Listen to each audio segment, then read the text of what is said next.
이 땅에 오시면서 승천하시기까지 하나님의 나라를 가르쳤어요. 예수님이 전하셨던 복음의 핵심은 다른 것이 아니라 하나님의 나라를 승천하실 때까지 전했다는 거예요. 그 말씀을 가르치고 설교하고 강연하고 예수님이 가는 데마다 무엇을 전했다고요? 하나님의 나라를 선포했어요. 하나님의 나라가 임하여 하나님을 깨달을 수 있는 거예요. 하나님의 임재하심이 있을 때 치유의 역사들이 일어나기 시작하더라고요. 하나님이 누구신지를 깨닫는 역사가 나타나기 시작하더라고요. 누가복음에서 예수님을 하나님의 나라라고 설명해요. 예수님이 사람들에게 가면 사람들이 하나님의 나라를 받아들이는 거예요. 예수님을 영접하는 자고 그 이름을 믿는 자들에게 하나님의 나라의 권세를 주신 것처럼 누가복음에서는 예수님을 하나님의 나라로 설명해요. 그러니까 예수님이나 하나님의 나라는 같은 말이라는 거예요. 그러니까 예수님을 영접했다, 하나님의 나라를 영접했다 같은 말이에요. 그래서 예수님을 맞이하고 영접하는 사람들에게 기적이 일어났던 것처럼 오늘 사도행전에서 그 하나님의 나라가 어떻게 증거되어지고 선포되어지고 나타나는지를 사도행전에서 설명하기 시작을 해요. 오늘을 보니까 예수님이 승천하시기까지 하나님의 나라에 대해서 설명하고 있습니다. 여러분, 하나님의 나라의 개념과 지금 우리가 사는 이 나라의 개념과 2000년 전의 나라의 개념은 완전히 달라요. 지금 우리가 살고 있는 나라의 개념은 위도와 경도가 있기 때문에 정확하게 내가 어디에 살고 있는지 그 선을 그을 수가 있는 거예요. 정확하게 국경을 그릴 수가 있어요. 그래서 이 국경에 보면 이쪽은 미국, 이쪽은 사우디, 이쪽은 비전교회 이렇게 그림을 그릴 수가 있는 거예요. 왜냐하면 위도와 경도가 정확하기 때문에. 그러나 2000년 전에 성경이 기록되어지기 전에 위도와 경도는 없어요. 위도와 경도를 그릴 수가 없어요. 그러면 어떻게 나라를 그렸을까요? 지금은 위도와 경도가 있기 때문에 국경을 정확하게 그릴 수 있지만 2000년 전에 그 나라를 어떻게 설명할 수 있을까? 여기까지가 내 나라야, 여기부터 저 사람 나라야를 어떻게 구분 지을 수 있을까? 위도와 경도가 없잖아요. 그럼 이곳이 김은희 집사님 땅인지 김인영 집사의 땅인지 어떻게 아는 거예요? 이 나라에 대한 개념이 완전히 달라요. 그렇기 때문에 오늘날의 나라의 개념과 성경에 언급된 나라의 개념은 완전히 다를 수밖에 없어요. 그럼 2000년 전의 나라는 어떻게 정했을까요? 2000년 전에 어떻게 나라를 정했을까요? 사람으로 정했어요. 사람. 여기가 어딘지를 어떻게 정했냐면 사람으로 정했어요. 나는 이 왕의 통치를 받습니다. 나는 이분이 나의 왕이십니다. 라고 말한 그 사람의 끝이 나라였어요. 오늘날은 위도와 경도가 정확하기에 국경이 있어서 나라가 정해지지만 2000년 전의 나라의 개념은 사람으로 따졌다는 거예요. 사람으로. 나는 이 왕을 나의 왕으로 모십니다. 이분이 나의 왕입니다. 나는 이 법을 따르는 사람이라는 것을 사람으로 그 나라를 결정하고 있더라는 거예요. 그러므로 중요한 것은 사람이 그렇게 중요해요. 사람. 그러므로 하나님의 나라의 아주 중요한 개념은 하나님은 나의 왕이십니다라는 고백입니다. 내 삶의 기준이 아니고 하나님이 나의 왕이십니다. 나는 하나님의 법을 따르겠습니다. 하는 그 사람이 있는 곳이 하나님의 나라가 되는 거예요. 아멘. 그 사람이 있는 곳이 하나님의 나라입니다. 죄송하지만요, 아무리 열심히 교회 다녀도 하나님과 상관이 없으면 하나님의 나라에 사는 것이 아니에요. 내 삶은 내가 기준이야 라고 이야기하는 사람은 하나님을 경험할 수가 없어요. 내가 아무리 교회에 열심히 다녀도, 내가 아무리 교회에 헌금을 많이 한다고 해도 내 중심의 삶을 사는 그 사람에게는 하나님이 나라가 될 수가 없고 하나님의 나라를 경험할 수가 없게 돼요. 그래서 그 사람은 하나님과 아무 상관이 없는 사람이에요. 저는 오늘 이렇게 기도하기를 원합니다. 하나님의 다스림을 받는 사람, 하나님의 통치가 있는 그 사람, 하나님께서 말씀하시고 하나님의 보호심과 돌봄이 있는 그 사람들이 여기 있는 사람이 되게 해주시옵소서. 아멘. 여러분들이 정말 하나님을 나의 아버지로 나의 왕으로 모셨다면 여러분이 가는 그곳이 하나님의 나라가 될 줄로 믿습니다. 그러면 하나님의 통치가 여러분 안에 있는 거예요. 그럼 하나님의 다스림이 있잖아. 난 내 방법, 내 기식, 내 삶의 사고 가치로 사는 것이 아니라 나는 이미 그거 다 버렸어요. 이제는 하나님의 방법으로, 하나님의 뜻으로, 하나님의 기준으로 살아가는 것이 하나님의 나라의 시민인 거예요. 여러분 지금 하나님의 나라의 시민으로 살아가고 있습니까? 네, 아멘이세요? 네, 우리는 하나님의 나라의 시민으로 살아가고 있습니다. 내 방법대로 살지 않아요. 내 삶이 어려울 때는 하나님의 방법을 따라 기도하기 시작하는 사람이 바로 우리예요. 내 삶에 어디가 고장이 나고 어디가 아프면 물론 병원도 찾아가지만 우선순위로 하나님께 나와 기도하는 사람이 우리예요. 하나님 나 이 부분이 지금 많이 아파요. 하나님 나 이 부분이 너무 힘들어요. 하나님이 나를 만드시고 지으셨기에 나보다 하나님이 나를 더 잘 아시기에 오늘 나의 이 아픈 부분을 만져주시옵소서. 그렇게 기도하는 거예요. 그럼 하나님의 나라가 그에게 임하는 즉시 순간 회복이 되기 시작합니다. 할렐루야. 그런 은혜가 저와 여러분에게 있기를 축복합니다. 이런 삶을 꿈꾸는 저와 여러분이 됐으면 좋겠어요. 예수님은 이 땅에 오셔서 하나님의 역할을 완전히 다 감당하셨어요. 십자가를 통해서 완벽하게 이루셨어요. 예수님이 하나님의 역할을 다 이루셨어요. 예수님은 이 땅에서 하나님의 나라로서의 역할을 사셨습니다. 하나님의 나라의 역할을 담당했던 예수님은 이제 승천하셨어요. 이제 예수님이 없어요. 승천하셨어요. 예수님의 역할을 완전하게 다 감당하고 예수님은 하나님 우편에 승천하셨어요. 그럼 제가 여러분에게 질문을 하나 드리겠습니다. 그러면 이제 누가 하나님의 나라의 역할을 감당할 수 있을까요? 예수님은 그 역할을 다 감당하고 승천하셨어요. 그러면 이제 그 역할을 누가 감당해야 되나요? 오늘 저는 여러분들에게 질문하고 싶어요. 오늘 그 역할을 하나님의 나라의 역할을 누가 감당해야 되겠어요? 목사님이 저쪽에 있는 권사님이 해야 된대. 권사님이 하셔야 돼요. 목사님이 하셔야지.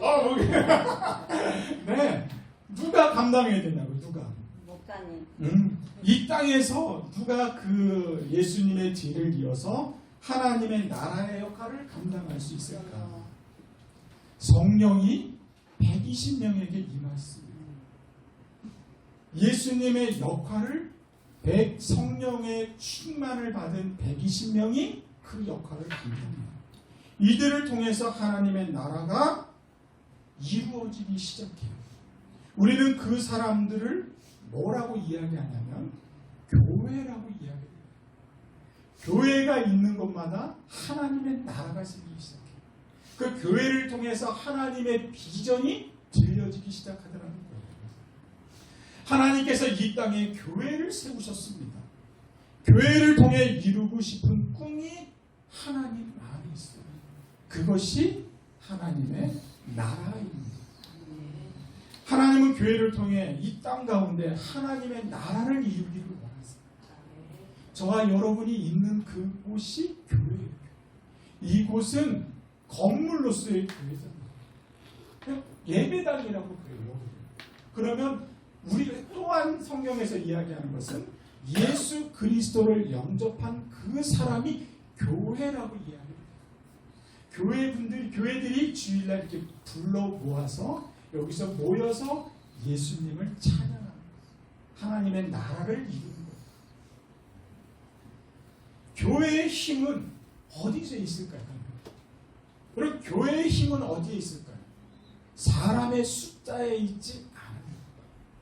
근데 어떤 분들은 교회의 힘은 사람의 숫자에 있다 그래서 사람들이 많으면 교회에 힘이 있는 줄 알아요. 아니요. 교회는 사람의 숫자로 힘이 결정되는 거예요. 그러면 무엇으로 결정이 될까요?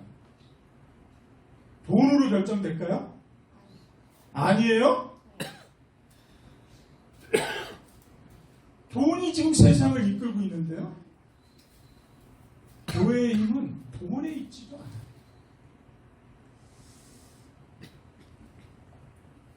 교회의 힘은 어디에 있을까요? 내 마음에 있지.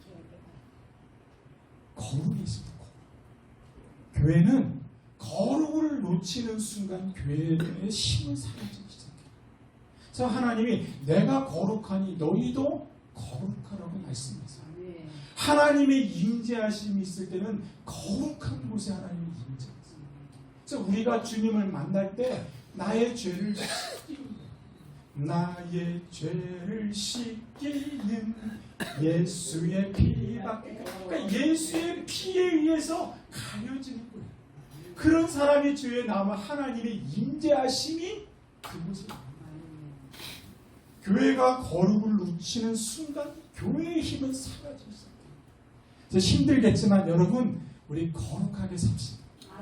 진실하게 삽시다. 그래야 하나님의 나라가 이곳에 임하는 거예요. 여러분 마음속에 하나님의 나라가 이루어지기 시작해요. 그럼 오순절날 성령이 그들에게 임했습니다. 이 땅에 교회가 시작되었어요. 교회가 시작되면서 가장 먼저 일어난 사건이 오늘 사도행전 3장입니다. 성령이 임하고 교회가 시작되면서 가장 먼저 일어난 사건이 사도행전 3장이에요. 우리 같이 한번 오늘 어떤 사건이 일어났는지 3장 같이 한번 1절부터 한번 읽어봅니다. 시작. 제9시 기도 시간에 베드로와 요한이 성전에 올라갔어요. 그러니까 베드로와 요한이 정해진 시간에 기도하기 위해 성전에 올라갑니다. 그때 성전 미문에서 날 때부터 걷지 못하게 된 사람이 하나 등장해요. 베드로와 요한이 정해진 시간에 성전에 올라갔어요. 제가 예루살렘에 2번 갔다 왔는데요. 성지순례를 2번 갔다 왔는데 예루살렘은요. 지금이나 옛날이나 혹시 예루살렘 성전에는 사람들이 참 많이 모이더라고요. 그곳에 모여서 기도를 얼마나 열심히 하는지 모르겠어요. 하나님의 영광이 임할 수 있도록 다시 한번 하나님의 나라가 임하게 해달라고 기도하는 사람들이 그렇게 많더라고요. 하나님의 임재하심을 허락해달라고 기도하시는 분들이 그렇게 많더라고요. 재미있는 것은 성전에 온 목적이 달라요. 많은 사람들이 성전에 모이지만 성전에 나와 온 사람들의 목적이 다 다르더라고요. 어떤 사람은요 성전에 장사하러 가요. 내가 뭐 팔 게 없나? 우리는 좀 한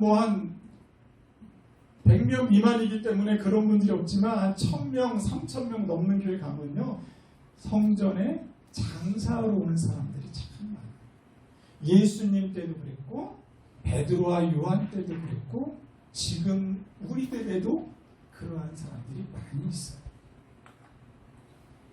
그들은 예배가 목적이 아니라 장사가 목적이에요. 어떤 사람은요 누구를 만나러 와요. 교회를 사람 만나러 오는 사람들이 있어요. 외로우니까. 그 외로움을 달래기 위해서 사람을 만나러 오는 사람들이 많더라고요. 어떤 사람은요, 관광하러 와요. 관광하러. 오늘 목사님 넥타이가 무슨 색깔 찼나? 오늘 목사님 얼굴이 어떻게 생겼나?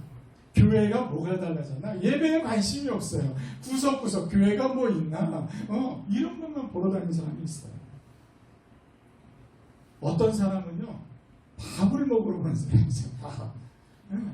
그래서 교회를 이 교회 저 교회 돌아다니면서 어떤 분이 간증하는 새 가족 제가 담당할 때 그분이 그래요.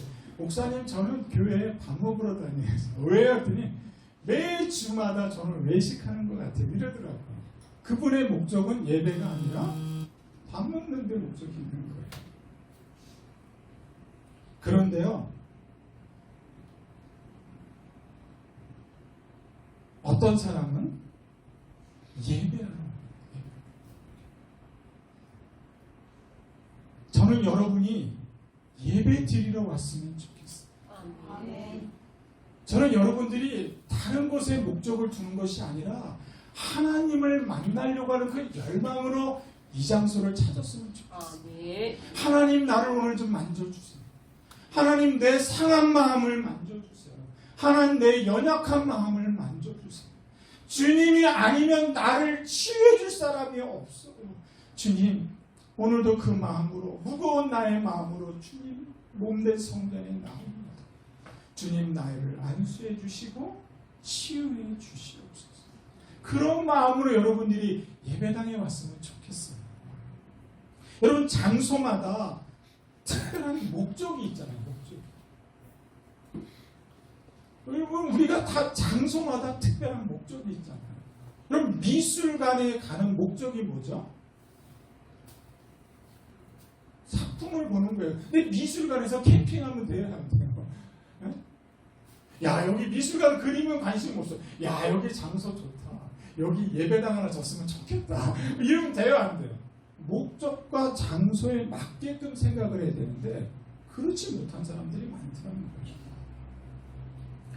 교회는 예배드리러 오는 곳입니다. 아멘이십니까?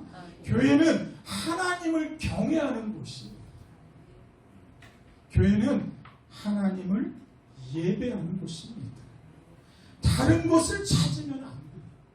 이곳에서 다른 곳 구하면 안 돼요. 이곳은 하나님을 찾는 장소예요. 하나님을 예배하는 장소라는 거예요. 거룩하신 하나님을 만나는 거예요. 그러면 하나님의 치유하심이 있을 줄로 믿습니다. 베드로와 요한이 성전에 올라가요. 성전에 많은 사람들이 모여들었어요. 다 목적들이 있었다는 거죠. 그런데 또 다른 목적을 가지고 성전에 온 사람이 있어요. 2절부터 3절을 같이 한번 읽어봅니다. 시작. 나면서 못 걷게 된 이를 사람들이 메고 이는 성전에 들어가는 사람들에게 구걸하기 위하여 날마다 미문이라는 성전문에 두는지라. 3절. 그가 베드로와 요한이 성전에 들어가려 함을 보고 구걸하고. 이 또 다른 목적을 가지고 온 사람. 이 사람은 장사도 아니고 사람만 믿는 거 아니에요. 이 사람의 목적은 뭐라고요? 2절과 3절에 보니까 구걸하기 위해서 왔다는 거예요. 목적이 구걸이에요. 구걸의 목적을 가지고 이 사람이 왔어요. 오늘 본문에는 이 사람은 날 때부터 걷지 못한 사람이에요. 혹시 이 사람이 몇 살인지 알 수 있을까요? 3장에는 나오지 않아요. 4장 22절에 보면 이 표적으로 병 나은 사람은 40여 살나 되었다라고 설명을 해요. 그러니까 이 표적이 무엇인지를 오늘 그걸 살펴보려고 하는 거예요. 이 표적이 무엇인지 이 병 나은 사람은 40여 세라는 거예요. 누군가가 도와주지 않으면 혼자서 할 수 있는 게 거의 없는 사람. 이 사람은 꼭 저 같아요. 저는 사람들이 우리 사모님도 그렇고 저를 아는 많은 분들이 참 손이 많이 가는 사람이야 이렇게 얘기해요. 저는 할 줄 아는 게 거의 없어요. 그 자꾸 남을 의지하려고 하고 남과 함께 하려고 하고 더불어 하려고 해요. 심지어는 제가 부교육자 때 신방 가거나 성도들하고 식사하잖아요. 생선을 먹으러 가면 생선을 먹지를 않아요. 그 권사님들이 집사님들이 목사님 왜 생선 먹지 않아요? 이러면 좀 발라주지 않아서 못 먹어요. 이러면 참 손이 많이 가는 분이시네 목사. 그래서 그분들이 다 이렇게 발라줘서 제 앞에 이렇게 고기를 딱 해주면 그때 먹고 막 그랬어요. 좀 이상하게 보는데 지금은 안 그래요. 지금은 제가 발라서 먹어요. 그 당시 그랬어요. 참 손이 많이 가는 사람. 누구처럼요? 태어나면서부터 안진뱅이에요. 이 사람처럼. 이 사람은 누가 도와주지 않으면 할 수 있는 게 거의 없어요. 오늘 성전에 보면 이 사람을 누군가가 자기의 등에 메고 와서 성전 미문에 내리는 거예요. 자기 혼자 스스로 예배당을 갈 수가 없는 사람이에요. 이 사람은 스스로 화장실도 갈 수가 없는 사람이에요. 누군가가 도와주지 않으면 참 힘든 사람이에요. 오늘 본문에 보면은 혼자서는 할 수가 없는 사람이 있어요. 그래서 매우 아쉬운 것은 오늘 이 3장을 읽을 때마다 참 아쉬운 것은요. 뭐냐면 늘 거기서 멈춰요. 이 사람은 누군가에 의존해서 오기는 오는데 늘 거기서 멈춰 있어요. 그게 제일 아쉬워요. 미문이라는 곳은요, 성전 바로 앞에 있는 입구예요. 성전 문 앞에 있는 입구. 근데 이 사람은 성전에 들어오지를 않아요. 항상 거기에 있어요. 거기. 들어오지 않는 것인지 들어가지 못한 것인지는 잘 모르겠지만 늘 거기서 멈춰 있어요. 그게 사도행전 3장을 읽을 때마다 너무 아쉽고 가슴이 아파요. 여러분이 한번 말해보세요. 여러분이 한번 저에게 얘기해보세요. 어떤 분이 계속해서 교회는 나오지만 마당만 나와요. 마당만.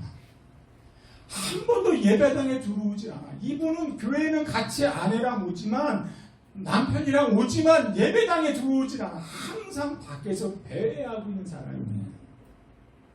본당에는 절대로 들어오지 않아요. 여러분 이 사람 보면서 어떤 기분이 드세요? 말해보세요. 여러분이 예배당 들어올 때마다 늘 그 사람을 봐. 근데 늘 그 사람은 거기에 머물러 있어. 오지를 않아.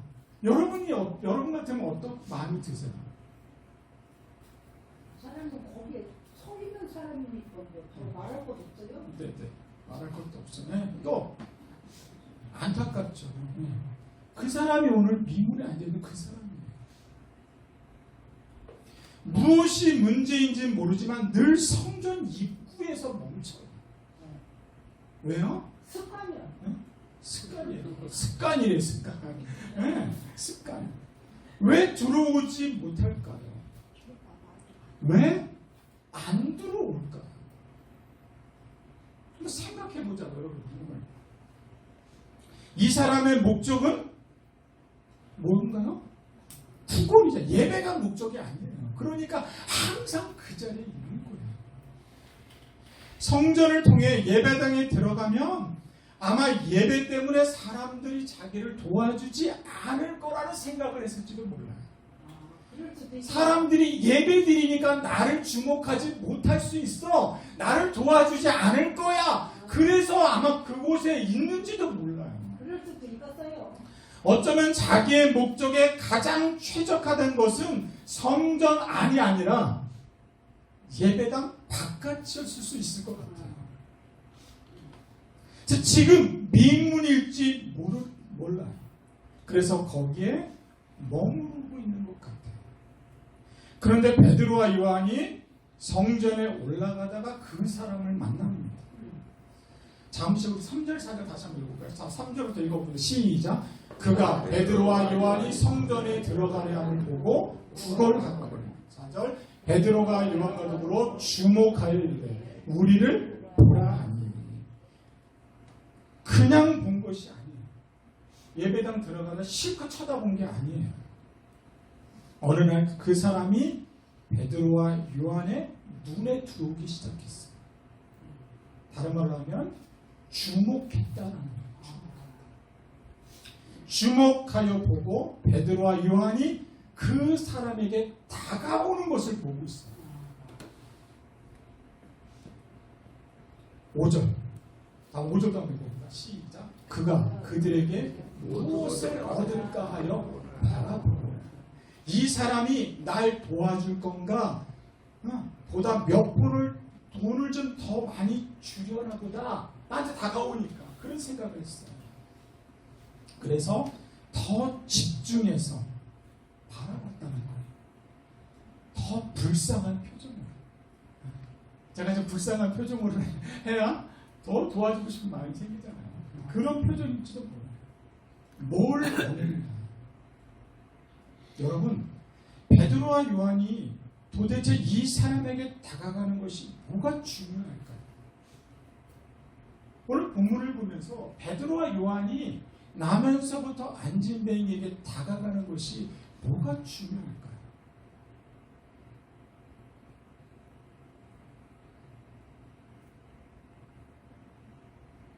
오순절날 성령이 임함으로 교회가 있다는 시작이 되면서 가장 먼저 기록된 사건이 오늘 사도행전 3장이라고 설명했습니다. 도대체 이게 뭐가 중요할까요? 베드로와 요한이 안진뱅이의 관계에 뭐가 그렇게 중요하길래 오순절날 성령이 임하고 교회가 시작되면서 이 사건을 가장 먼저 드러내고 있을까?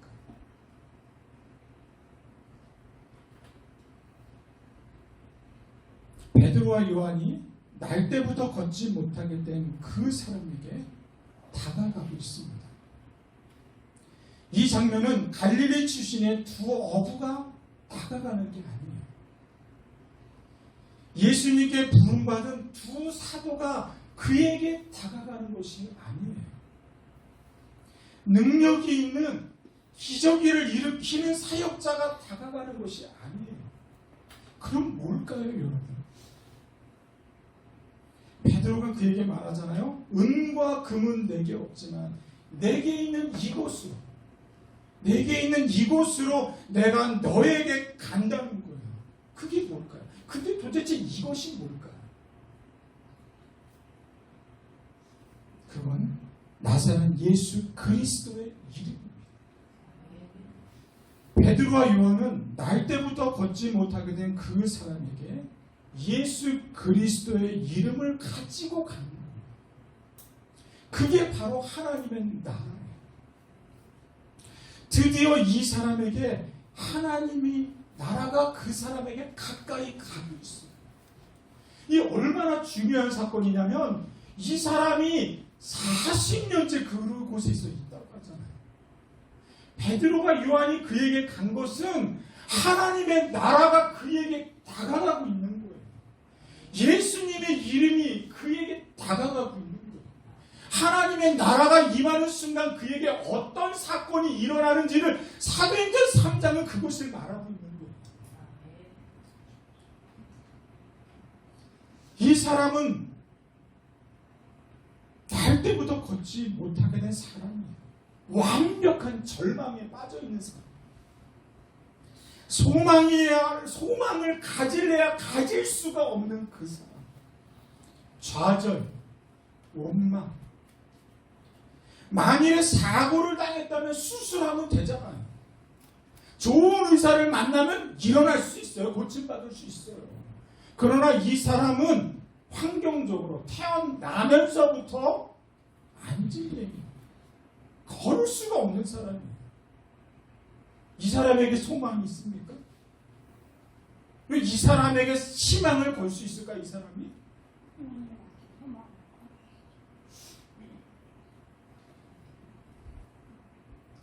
그 사람에게, 어디서도 기대할 수 없는 그 사람에게 드디어 하나님의 나라가 가까이 가고 있어.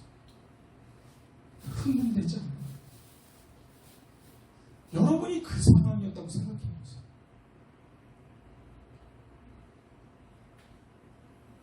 하나님의 나라가 그 사람에게 임했을 때 완벽하게 새로운 역사가 시작합니다. 그에게 새 출발이 열리기 시작해요. 절망과 어둠과 실패가 사라져요. 이제는 주님을 통해서, 하나님의 나라를 통해서 새로운 역사가 그에게 써지기 시작합니다. 저는 오늘 이 말씀을 여러분들에게 선포하고 싶습니다. 오늘날에도 하나님은 누군가가 누군가에게 베드로와 요한의 역할을 감당하기를 원하고 계세요. 그 역할을 감당해 주기를 원하고 계세요. 절망 가운데 빠져있는 사람을 내버려 두고 싶으십니까? 외롭고 슬프고 울고 있는 그 사람에게 하나님의 나라를 선포해 주고 싶지 않으세요? 내가 믿는 그 예수님을 전하고 싶지 않으세요? 저는 그 열망들이 여러분에게 일어나기를 축복합니다. 우리가 성령의 충만을 받았던 우리가, 이곳에서 찬양하고 하나님을 예배하는 우리가 이제는 그 역할을 감당해야 되지 않을까요? 누군가에게 외롭고 절망하고 슬퍼하고 낭망하는 그들에게 하나님의 나라를 전해줘야 되지 않을까요? 이 일을 누가 할 수 있습니까? 누가 감당해 주기를 원하세요? 여러분, 제가 여러분에게 질문할 테니까 여러분 대답해 보세요. 혹시 이 자리에 예수님을 진심으로 믿고 있는 분이 계십니까?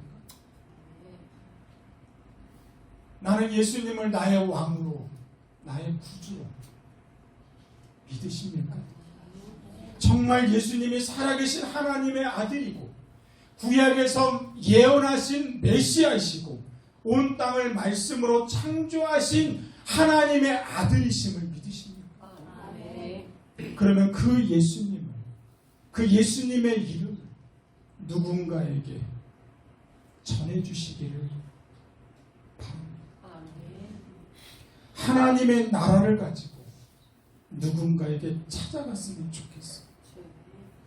성령이 임하고 교회가 시작되면서 가장 먼저 일어났던 사건이 하나님의 나라가 그에게 가서 40여 년 동안 그 자리에 있던 그에게 회복과 치유가 나타나는 기적이 일어나기 시작해요. 오늘 이 일을 하나님이 저와 여러분에게 맡기고 싶으세요.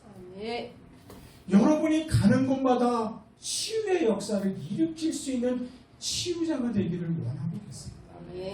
예배자가 되기를 원하고 계세요. 절망 가운데 있는 사람을 내버려 두시겠습니까?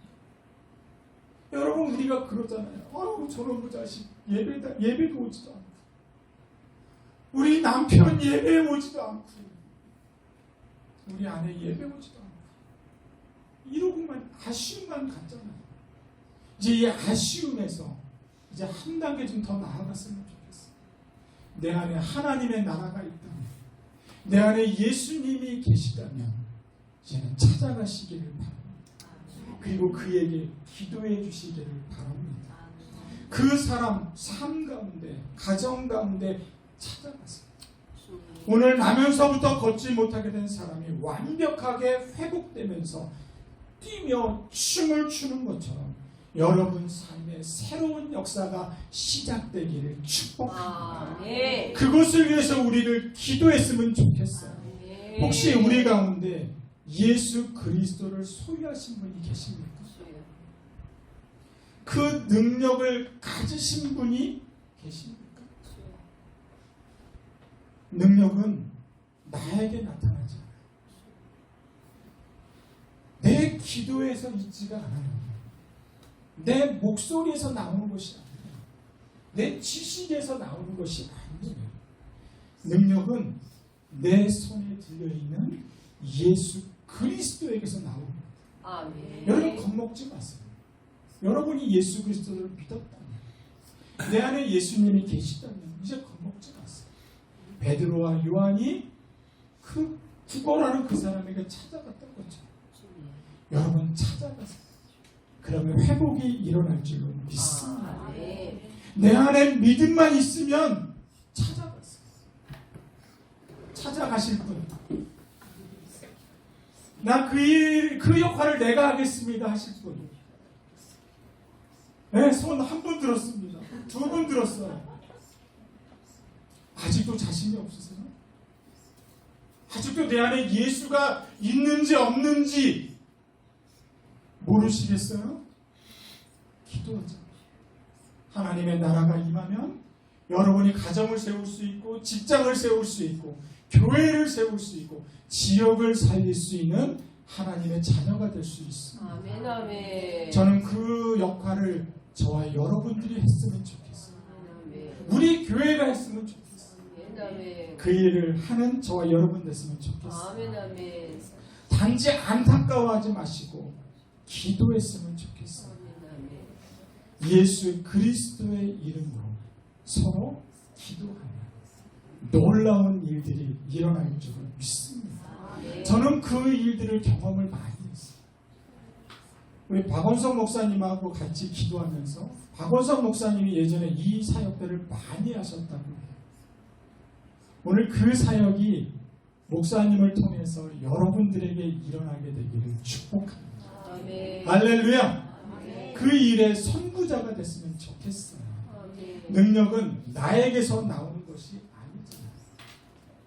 내 손에 있는, 나에게 있는 예수 그리스도가 능력이 있습니다. 아멘. 아멘. 예수님 한 분이면 충분합니다. 아멘. 다른 것 구하지 마세요. 예수님 한 분이면 충분합니다. 그 예수님을 전하는 능력이 있는 저와 여러분 되시기를 축복합니다.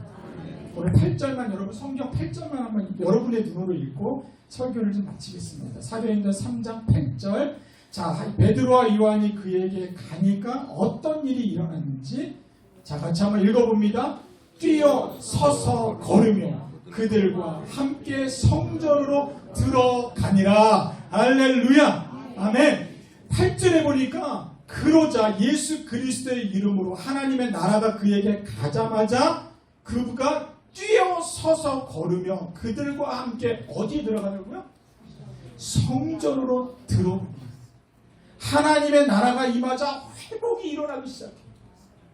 드디어 이 사람의 위치가, 자리가 바뀌어진 거예요. 늘 우리의 눈으로 아쉬움이 있었던 그 자리에서 이제는 어디로요? 하나님이 계신 성전으로 자리가 바뀌어졌어요. 할렐루야. 저는 이런 일들이 일어나게 되기를 축복합니다. 위치가, 자리가 성전 미문이 아니라 성전 안으로 바뀌었습니다. 이런 놀라운 일이 생겼어요. 그러자 많은 사람들이 깜짝 놀라서 베드로와 요한 주변에 몰려들기 시작해요.